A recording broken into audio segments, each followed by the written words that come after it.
الحمد لله الذي جعل نبينا شاهدا ومبشرا ونذيرا وداعيا إلى الله بإذنه وسراجا منيرا والصلاة والسلام على النبي حبيبه المصطفى الذي أرسله بالحق والهدى وعلى آله وأصحابه أولي الصدق والصفاء أما بعد فأعوذ بالله من الشيطان الرجيم بسم الله الرحمن الرحيم يا أيها الذين آمنوا كتب عليكم الصيام كما كتب على الذين من قبلكم لعلكم تتقون صدق اللہ العلی العظیم وصدق رسولہ النبی الکریم۔ انتہائی احترام و عقیدت کے ساتھ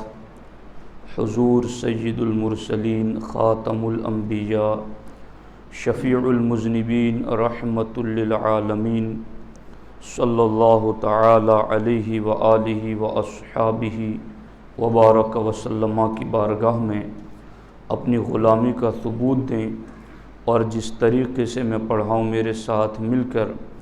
بآواز بلند نذرانہ محبت پیش کریں۔ الصلاۃ والسلام علیک یا رسول اللہ، الصلاۃ والسلام علیک یا حبیب اللہ، الصلاۃ والسلام علیک یا نبی اللہ وعلی آلک واصحابک یا نور اللہ صلی اللہ تعالی علیہ وسلم۔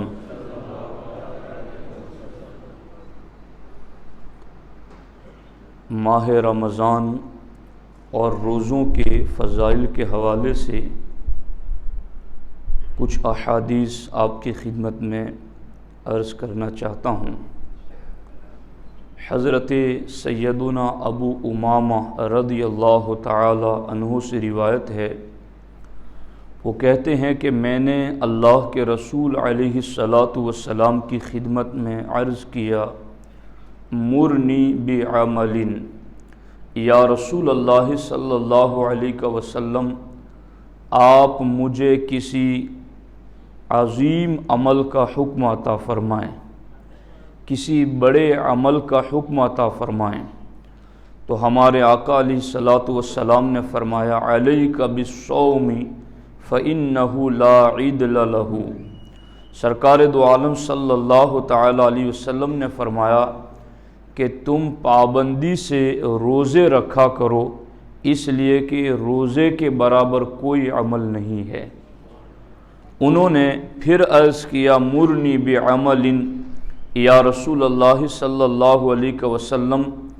مجھے کسی عمل کا حکم عطا فرمائیں۔ تو ہمارے آقا علیہ السلام نے اس کے جواب میں بھی یہی فرمایا، علیک بالصوم فإنہ لا عدل لہ۔ یہاں تک کہ 3 مرتبہ انہوں نے سوال کیا اور ہمارے آقا علیہ الصلاۃ والسلام نے ہر سوال کے جواب میں یہی فرمایا کہ جس عظیم عمل کے بارے میں تم سوال کر رہے ہو تو تمہیں میں بتا رہا ہوں کہ تم روزے پابندی سے رکھو، اس لیے کہ روزے کے برابر کوئی عمل نہیں ہے۔ اللہ کے رسول علیہ الصلاۃ والسلام نے اس طریقے سے روزے کے بارے میں اہمیت کا ارشاد فرمایا۔ سرکار دو عالم صلی اللہ تعالی علیہ وسلم فرماتے ہیں، لِكُلِّ شَيْءٍ زَكَاةٌ وَزَكَاةُ الْجَسَدِ الصَّوْمُ۔ سرکار فرماتے ہیں ہر چیز کے لیے زکوٰۃ ہے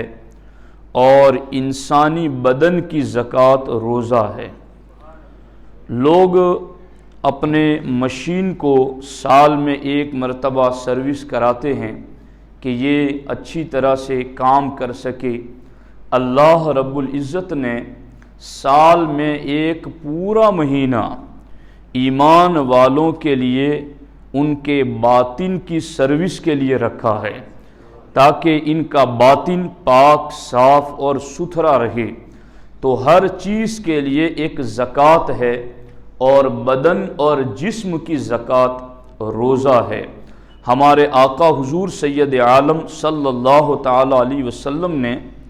ایک نفلی روزے کا ثواب بتایا۔ حالانکہ آپ جانتے ہیں من تقرب فیہ بخیر کان کمن ادی فریضۃ فیما سواہ۔ ہمارے نبی علیہ الصلوۃ والسلام فرماتے ہیں کہ جو رمضان میں نفل کام کرتا ہے اللہ اسے فرض کے برابر ثواب عطا فرماتا ہے۔ تو پھر نفلی روزے کا ثواب سنو کہ نفلی روزے پر ثواب کتنا زیادہ ہے۔ ہمارے نبی علیہ الصلوۃ والسلام ارشاد فرماتے ہیں لو ان رجلا صام یوما تطوعا، کہ جس نے ایک دن کا نفلی روزہ رکھا، ثم اعطی ملء الارض ذهبا، پھر اسے اس ایک دن کے نفلی روزے کے بدلے میں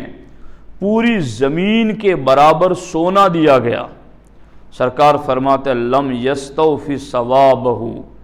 پھر بھی وہ پورا زمین سونا بنا کر اس کو ایک نفلی روزے کے بدلے میں دیا جائے تو یہ اس بدلے کو نہیں پہنچے گا جو اللہ مومن کو ایک نفلی روزے پر اجر و ثواب عطا فرمائے گا۔ دون یوم الحسابی،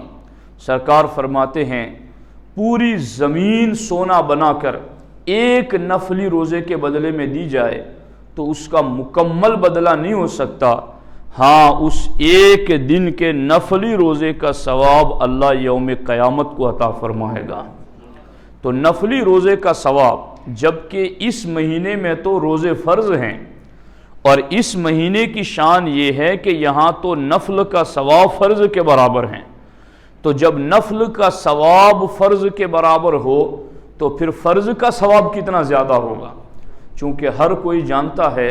کہ فرض کا ثواب نفل سے زیادہ ہوتا ہے۔ جب نفل روزہ ایک دن کا وہ اتنا زیادہ اللہ کی بارگاہ میں عظمت و شان رکھتا ہے کہ پوری زمین سونا بنا کر اسے بدلے میں دی جائے لم یستوفی ثوابا، پھر بھی اس کا کمپلیٹ بدلہ نہیں ہو سکتا ہے، تو پھر ماہ رمضان کے فرض روزوں پر اللہ کس قدر اجر و ثواب عطا فرماتا ہوگا۔ اسی لیے ہمارے نبی حضور سید عالم صلی اللہ تعالی علیہ وسلم نے ایک مقام پر یہ بھی فرمایا من صام یوما فی سبیل اللہ بعد اللہ وجہہ عن النار 70 خریفا، کہ جس نے ایک دن کا روزہ اللہ کی رضا کے لیے رکھا اللہ اس کو جہنم سے 70 برس کی مسافت پر رکھ دے گا، یعنی اس کو جہنم کے قریب بھی نہیں لے جائے گا۔ جہنم میں ڈالنا تو دور کی بات ہے، ایک دن کا روزہ اگر مومن اللہ کی رضا کے لیے رکھتا ہے تو جہنم سے 70 برس کے فاصلے پر اسے دور رکھا جائے گا۔ ہمارے آقا علیہ الصلوۃ والسلام نے ایک مقام پر یہ بھی فرمایا کہ وہ جو 70 برس دور فاصلے پر رکھا جائے گا اس کو ایک محسوس مثال کے ذریعہ سرکار نے بتایا، فرماتے ہیں من صام یوما فی سبیل اللہ جعل اللہ بینہ وبین النار خندقا کما بین السماء والارض۔ آقا علیہ الصلوۃ والسلام فرماتے ہیں اللہ کی رضا کے لیے جس نے ایک دن کا روزہ رکھا اللہ اس مومن اور جہنم کے درمیان ایک خندق پیدا کر دے گا، ایک کھائی پیدا کر دے گا جس کا فاصلہ آسمان و زمین کے برابر ہوگا۔ اتنا زیادہ مومن ایک روزے کی وجہ سے جہنم سے دور رکھا جائے گا۔ ہمارے آقا علیہ السلام نے ایک مقام پر یہ بھی فرمایا من صام یوما فی سبیل اللہ بعدت منہ النار مسیرۃ 100 عام۔ سرکار دو عالم صلی اللہ تعالی علیہ وسلم فرماتے ہیں جس نے ایک دن کا روزہ اللہ کی رضا کے لیے رکھا اللہ اسے جہنم سے 100 سال کے فاصلے پر رکھے گا۔ 100 سال جتنا فاصلہ ہو جہنم تک پہنچنے میں اللہ رب العزت ایک روزے کے بدلے میں مومن کو جہنم سے اتنا دور رکھے گا۔ ایک مقام پر یہ بھی ہیں کہ بعیدت من النار مئۃ عام من سیر المزمر الجوادی، یعنی ایک دن کا روزہ مومن اللہ کے لیے کی رضا کے لیے رکھے گا تو تیز رفتار گھوڑا 100 سال تک چلتا رہے، اور 100 سال تک چل کر کے جتنی مسافت طے کرے گا، جتنا فاصلہ ہوگا تیز رفتار گھوڑے کے 100 سال تک مسلسل چلنے کا، اللہ مومن کو ایک روزے کے بدلے میں جہنم سے اتنا دور فرما دے گا۔ اسی طریقے سے ہمارے آقا علیہ الصلوۃ والسلام نے یہ بھی ایک مقام پر ارشاد فرمایا کہ اگر مومن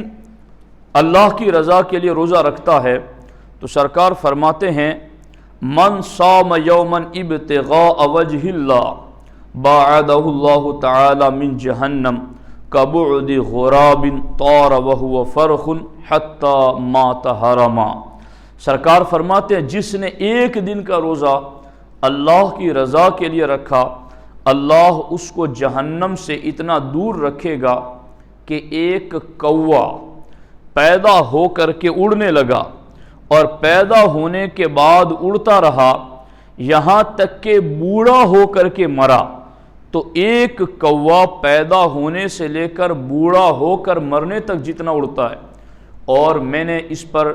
حیات الحیوان اور دیگر جانوروں پر جو کتابیں لکھی گئی ہیں، میں نے اس میں غور کیا کہ سرکار نے یہاں کوے کی اڑان کا کیوں ذکر کیا ہے کہ کوا پیدائش سے لے کر موت تک جتنا اڑتا ہے اتنا فاصلہ۔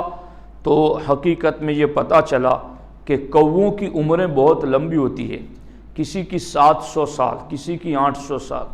اور کسی کی 1000 اور 1200 سال، اتنی لمبی عمریں کووں کی ہوتی ہیں۔ ہمارے نبی علیہ الصلوۃ والسلام فرماتے ہیں ایک کوا پیدائش سے لے کر موت تک جتنا اڑتا ہے،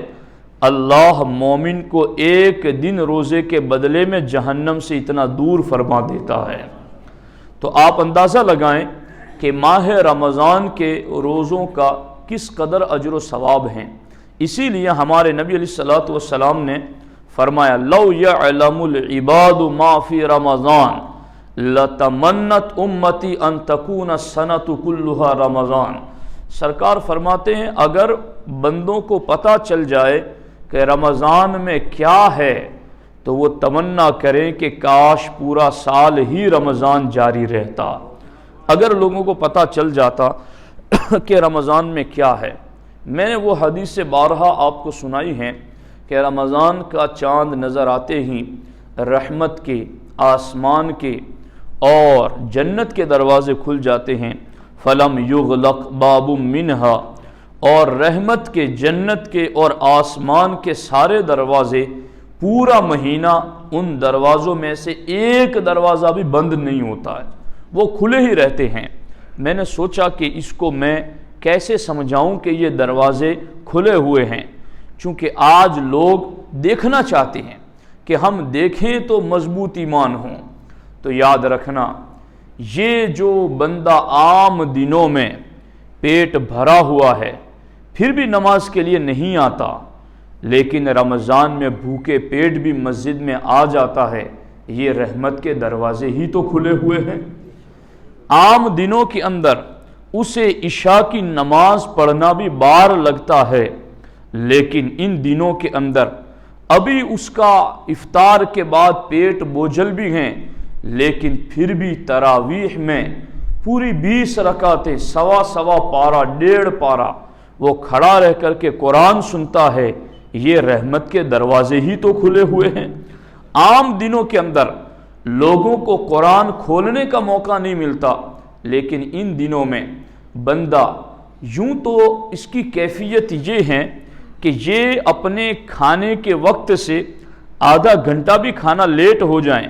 تو اس کا مزاج سخت ہو جاتا ہے، وہ گھر میں ڈانٹ ڈپٹ کرتا ہے ابھی تک کھانا کیوں تیار نہیں ہوا، اور وہ ہر کسی پر اپنے غصے کا اظہار کرتا ہے۔ لیکن کیا بات ہے کہ رمضان میں صبح سے شام تک بھوکا ہے، کسی پر ناراض بھی نہیں ہوتا، بلکہ اپنی خوشی سے قرآن کھول کر کے تلاوت کرتا ہے، یہ رحمت کے دروازے کھلے نہیں ہیں تو اور کیا ہے؟ یہ سارا کچھ کرشمہ جو ہمیں نظر آتا ہے یہ رحمت کے دروازوں کے کھلے ہونے کا ایک نظارہ ہے، اور حقیقت میں اس کا منظر تو اہل ایمان کامل مومنین ہی اس کی لذت سے لطف اٹھاتے ہیں۔ میں آپ کو ایک حدیث پاک سناؤں۔ ہمارے نبی علیہ الصلوۃ والسلام نے فرمایا الاعمال عند اللہ سبع، کہ اللہ کی بارگاہ میں اعمال 7 قسم کے ہیں۔ ان 7 قسم کے اعمال میں سے ہمارے آقا علیہ السلام فرماتے عملان موجبان، 2 عمل ایسے ہیں جن کا بدلہ واجب ہیں، وعملان بامثالہما، اور 2 عمل ایسے ہیں کہ ان کا بدلہ انہی کے جیسا ہے، اور وعمل بعشر امثالہ، اور ایک عمل ایسا ہے جس کا بدلہ 10 گنا ہے، وعمل ب700، اور ایک عمل ایسا ہے جس کا بدلہ 700 گنا ہے، وعمل لا يعلم ثواب عاملہ الا اللہ، اور 7واں آخری عمل ایسا ہے کہ عمل کرنے والے کو اس کا ثواب کا اندازہ ہی نہیں ہوتا، بس رب ہی جانتا ہے کہ رب نے کتنا ثواب عطا کیا ہے۔ وہ 2 عمل جن پر بدلہ واجب ہیں ان میں سے ایک یہ ہیں من لقی اللہ یعبدہ مخلصا لا یشرک بہ شیئا وجبت لہ الجنہ، کہ جو دنیا سے اس حال میں گیا کہ اس نے کفر نہیں کیا اور سچے دل سے اللہ کو مانتا رہا، وجبت لہ الجنہ، تو اس کا یہ عمل اس کے لیے جنت کو واجب کر دیتا ہے۔ ومن لقی اللہ قد اشرک بہ وجبت لہ النار، اور جو دنیا سے اس حال میں گیا کہ اس نے کفر کیا، وجبت لہ النار، تو اس کے اس کفر والے عمل کے بدلے میں اس پر جہنم واجب ہیں۔ اور وہ 2 عمل جن کا بدلہ انہی کی طرح ہے ان میں سے ایک عمل یہ ہے من عمل سیئۃ جزی بہا، جس نے گناہ کیا تو اس کی سزا اور بدلہ اسی گناہ کے برابر۔ ایسا نہیں ہے کہ گناہ ایک کیا اور سزا 10 گناہوں کے برابر، نہیں، جتنا گناہ کیا سزا بھی اتنی ہی ہیں۔ اور ومن اراد ان يعمل حسنۃ فلم يعملها جزی مثلها، اور جس نے نیکی کا ارادہ کیا مگر نیکی کی نہیں ہے تو اس کو بھی اس کے ارادے کے برابر ثواب ملتا ہے۔ ومن عمل حسنۃ جزی عشرا، اور جس نے نیکی کر لی تو اللہ اسے 10 گنا ثواب عطا فرمائے گا۔ ومن انفق مالہ فی سبیل اللہ ضعفت لہ نفقتہ والدرہم ب700 والدینار ب700، اور سرکار فرماتے جس نے اللہ کی راہ میں درہم و دینار روپیہ پیسہ خرچ کیا تو اللہ اس کو 700 گنا اجر و ثواب عطا فرمائے گا۔ اور 7واں عمل جس کے بارے میں سرکار نے فرمایا لا یعلم ثواب عاملہ الا اللہ، کہ 7واں عمل ایسا ہے کہ عمل کرنے والے کو تو اس کی لمٹ کا اندازہ ہی نہیں ہو سکتا، اجر و ثواب دینے والا رب ہی جانتا ہے کہ رب نے کتنا اجر و ثواب دیا ہے۔ وہ کون سا عمل ہے؟ ہمارے آقا علیہ السلام فرماتے وَالصِّيَامُ لِلَّهِ تَعَالَى لَا يَعْلَمُ ثَوَابَ عَامِلِهِ إِلَّا اللَّهُ، 7واں عمل وہ روزہ ہے جس کا ثواب کتنا ہے وہ اللہ ہی جانتا ہے۔ تو روزے پر بڑی خصوصیتیں ہیں، اسی لیے یہ جو حدیث پاک میں ہے نا الصوم لی وانا اجزا بہ اور وانا اجزی بہ، اس کی 10 تفسیریں کی گئی ہیں، مگر میں اس کی صرف ایک تفسیر آپ کی خدمت میں عرض کرتا ہوں، اور وہ یہ ہیں کہ قیامت کے دن جب لوگ اٹھیں گے تو ان سے بندوں کے حقوق کا بدلہ دلایا جائے گا۔ کسی نے کسی کا مال ہڑپ لیا ہوگا، کسی نے کسی کی زمین پر ناجائز قبضہ کر لیا ہوگا، کسی نے ایک بالشت بھر بھی کسی کی زمین روک لی ہوگی اور کسی کو گالی دی ہوگی، تو سارا کچھ بدلہ قیامت کے دن یوں دلایا جائے گا کہ 3 پیسوں کے بدلے میں 700 رکعت با جماعت نمازیں دی جائیں گی۔ یہاں تک کہ جب نیکیاں ختم ہو جائے گی تو سامنے بندہ کہے گا میرے اللہ اس کے پاس نیکیاں تو نہیں ہیں مگر میرا حق تو ابھی بھی باقی ہیں، تو اللہ تعالیٰ فرمائے گا اب کیا کیا جائے؟ بندہ کہے گا میرے اللہ میرے گناہ اس کے سر پر ڈال دیے جائے۔ تو یہ قیامت کا دن ہوگا جب نماز ہے، حج ہیں، باقی ذکر و اذکار ہیں، تلاوت و تراویح ہیں، حق مانگنے والوں کو بدلے میں ساری نیکیاں دی جائے گی، مگر ہمارے آقا علیہ السلام کے اس فرمان کی شرح میں کہ الصوم لی کے بدلے میں ہمارے علماء فرماتے قیامت کے دن ہر عمل کو حق مانگنے والے کو بدلے میں دیا جائے گا، مگر روزہ کا بدلہ اور روزے والی نیکی اللہ صرف روزہ دار ہی کو عطا فرمائے گا۔ روزے والی نیکی بدلے میں کسی کو نہیں دی جائے گی۔ اس لیے اللہ نے فرمایا الصوم لی وانا اجزی بہ، روزہ بندے نے میرے لیے رکھا ہے اور اس روزے کی جزا رب کہتا ہے میں خود ہوں، یعنی جس نے روزہ رکھا اسے میں خود مل جاتا ہوں، میں خود اسے مل جاتا ہوں۔ تو یہ ہیں روزوں کا اجر و ثواب جس پر اللہ کے رسول علیہ الصلوۃ والسلام نے بشارتیں عطا فرمائی ہیں۔ اب یہاں خاص طور پر جو بات میں آپ کی خدمت میں عرض کرنا چاہتا ہوں وہ یہ ہیں کہ جس روزوں کی میں نے ساری جو فضائل ہیں حدیث پاک کی روشنی میں آپ کی خدمت میں عرض کیے ہیں، وہ ثواب مکمل اور کمپلیٹ طریقے پر کون بندہ حاصل کر سکتا ہے؟ کیا وہ بندہ حاصل کر سکتا ہے جو ٹائم پاس کرنے کے لیے پورا دن گیم کھیلتا ہے، جو وقت گزاری کے لیے پورا دن کیرم لے کر بیٹھتا ہے، جو ٹائم پاس کرنے کے لیے بیہودہ، بیکار، لا یعنی اور بے مقصد کاموں میں لگا رہتا ہے؟ کیا وہ روزوں کو مکمل اس فیضان سے مالا مال ہو سکتا ہے کہ چلو مولانا نے حدیث سے اتنی بہترین بتائی ہے ہمیں، تو اب ہم جو کچھ کریں دن میں ہمارے لیے تو بس روزہ رکھا ہے تو ثواب ملے گا؟ نہیں، روزے کے یہ سارے کمالات اس بندے کو نصیب ہوں گے جو روزہ اس طریقے پر رکھے جس طریقے پر رکھنے کا اللہ رسول نے حکم عطا فرمایا ہے۔ اور وہ کیا حکم عطا فرمایا ہے؟ ہمارے آقا علیہ السلام فرماتے ہیں من صام رمضان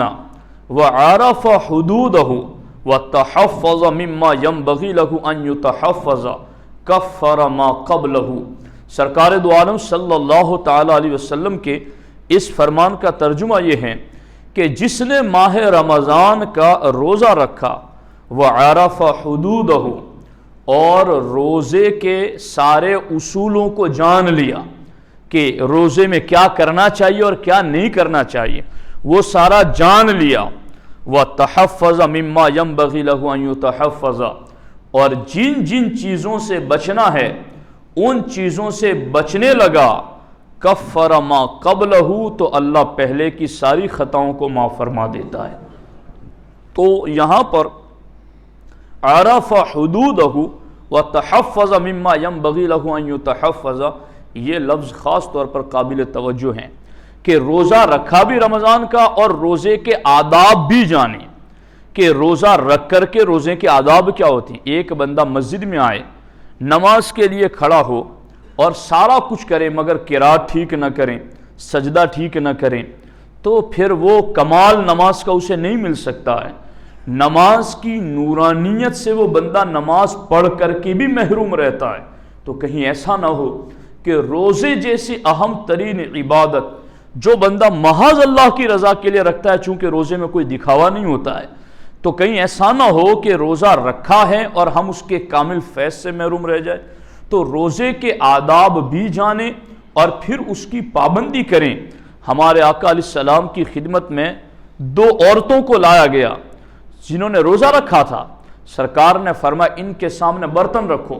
برتن رکھا گیا اور کہا سرکار نے اس میں تم الٹی کرو۔ جب انہوں نے اس میں الٹی کی تو جمع ہوا خون گرنے لگا، خون کے لوتھڑے گرنے لگے، تو لوگ حیران رہ گئے۔ سرکار نے فرمایا انہوں نے روزہ تو حلال چیز سے رکھا تھا مگر حالت روزہ میں انہوں نے افطار، یعنی حالت روزہ میں انہوں نے کچھ ایسے کام کر لیے جو ان کے لیے حلال نہیں تھے، اور وہ یوں تھا کہ انہوں نے کسی کا عیب بیان کر دیا۔